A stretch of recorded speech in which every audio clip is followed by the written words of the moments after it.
আসসালামু আলাইকুম। বিদ্যালয়ের টিউটোরিয়ালে আপনাকে স্বাগতম। আজকে আমি আলোচনা করব ট্রান্সফরমারের তিনটি গুরুত্বপূর্ণ বিষয় নিয়ে। সেগুলি হচ্ছে কোর টাইপ, শেল টাইপ এবং spiral core type transformer, core type ও শেল টাইপ ট্রান্সফরমারের পার্থক্য এবং ট্রান্সফরমার ওয়েল। প্রথমে আলোচনা করব কোর টাইপ, শেল টাইপ ও স্পাইরাল কোর টাইপ ট্রান্সফরমার সম্পর্কে।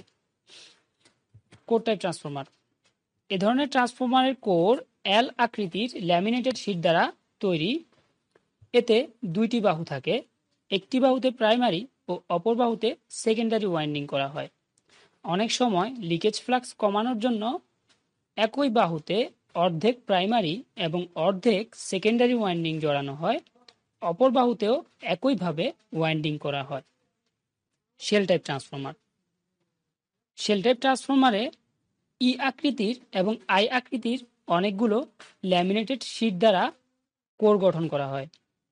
তিনটি বাহু এখানে সৃষ্টি হয়, যার মধ্যে যে বাহুটি মাঝে তাতে ওয়াইন্ডিং জড়ানো হয়। দুই পাশের বাহুগুলি খালি থাকে। কোরের উপর প্রথমে লো ভোল্টেজ এবং তার উপরে হাই ভোল্টেজ ওয়াইন্ডিং করা হয়।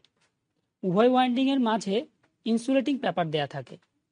স্পাইরাল কোর টাইপ ট্রান্সফরমার অনেকগুলো বৃত্তাকার বা উপবৃত্তাকার স্টিলের ফিতা বা ল্যামিনেটেড শীটকে একত্র করে স্পাইরাল কোর গঠন করা হয়। এই কোরের মাঝখানে প্রয়োজনীয় ফাঁকা রেখে দুই পাশে ওয়াইন্ডিং জড়িয়ে এই ধরনের ট্রান্সফরমার গঠন করা হয়। এবার আলোচনা করব কোর টাইপ ও শেল টাইপ ট্রান্সফরমারের পার্থক্য নিয়ে।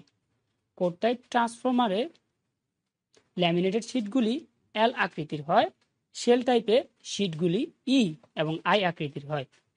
কোর টাইপে দুই বাহুতে ওয়াইন্ডিং পেঁচানো হয়, শেল টাইপে একটি বাহুতে ওয়াইন্ডিং পেঁচানো হয়।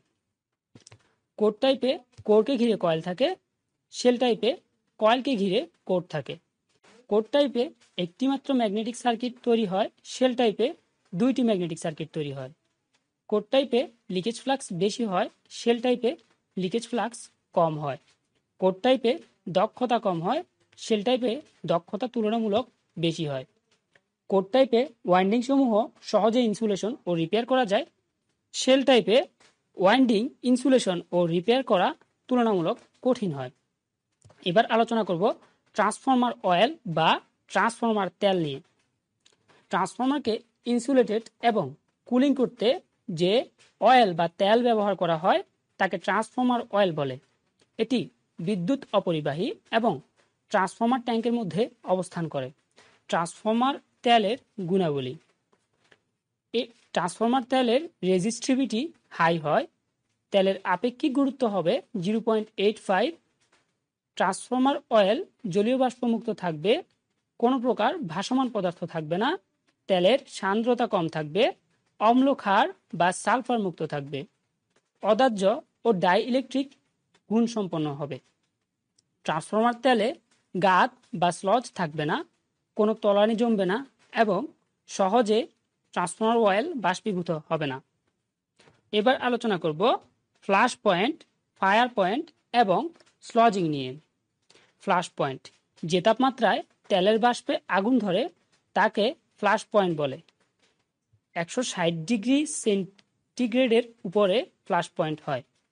ফায়ার পয়েন্ট: যে তাপমাত্রায় ট্রান্সফরমার তেলে আগুন ধরে যায় তাকে ফায়ার পয়েন্ট বলে। ফায়ার পয়েন্টের তাপমাত্রা হচ্ছে 200 ডিগ্রি সেলসিয়াসের উপরে।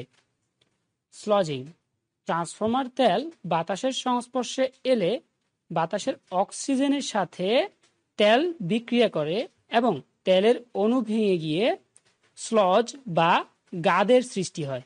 এই ঘটনাকে স্লজিং বলা হয়। আজকের টিউটোরিয়াল এই পর্যন্ত। পরবর্তী টিউটোরিয়াল দেখার জন্য আমন্ত্রণ রইল।